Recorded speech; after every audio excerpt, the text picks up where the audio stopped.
আসসালামু আলাইকুম, সবাই কেমন আছেন? আশা করি সবাই ভালো আছেন। আলহামদুলিল্লাহ আমিও ভালো আছি। ভাত রান্না হয়ে গেছে, এখানে ডাল বসাই দিছি আর ডালে ফ্রোজেন টমেটো দিয়ে তারপরে এখানে চলে আসছি আম পার্টি করতে।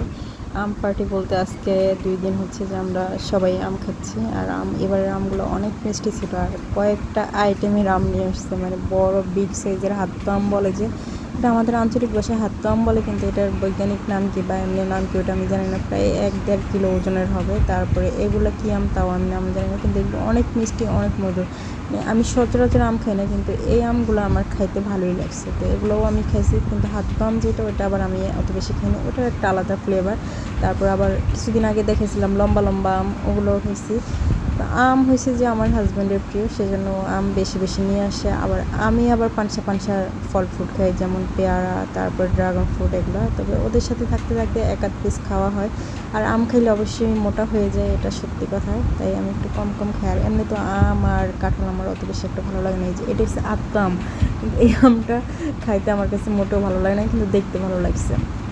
আর এখন আমি রান্নাবান্না, মানে ডাল আমার রান্না হয়ে গেছে, তারপর ভাত রান্না হয়ে গেছে, এখন মাছ ভাজি করতেছি।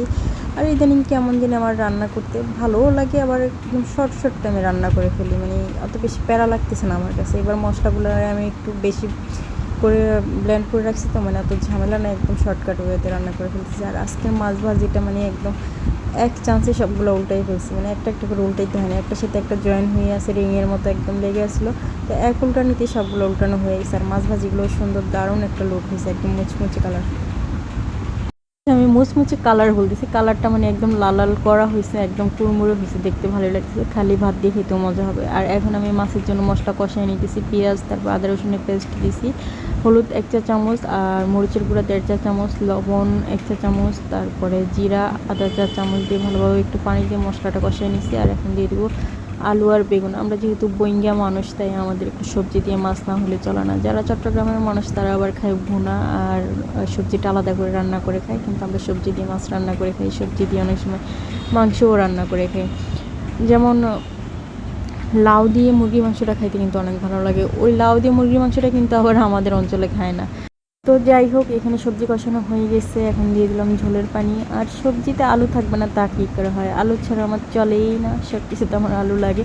তো ঝোলের পানি দিয়ে তারপর ঢাকনা দিয়ে দিলাম, তারপর এটা ফুটে উঠলে তারপরে মাছের পিসগুলো দিয়ে দিব। অলরেডি এটা ফুটে উঠেছে, আমি কিছুক্ষণ পরে আবার চলে আসছি চুলার পাড়ে। আর এখন দিয়ে দেবো মাছের পিসগুলো, এগুলো দিয়ে চুলার জালটা একটু লো মিডিয়াম করে তারপরে আবার ঢাকনা দিয়ে দিব। তারপরে ঢাকনা উঠাই, তারপরে আবার ধনিয়া পাতা কিছু ছিটিয়ে দিলাম। ধনিয়া পাতা কিন্তু আমি ডালে বেশিরভাগ দিয়ে দিছি, অল্প কয়েকটা ছিল, ওগুলো তরকারিতে দিয়ে দিলাম। আর এই হচ্ছে তরকারির ফাইনাল লুক, একদম লো মিডিয়াম আঁচ, ভালোই একটা রান্না হয়েছে। তো আশা করি সবাই বাসায় এইভাবে রান্না করে খেয়ে দেখবেন কেমন হয়েছে। তো আল্লাহ হাফেজ বন্ধুরা, সবাই ভালো থাকবেন।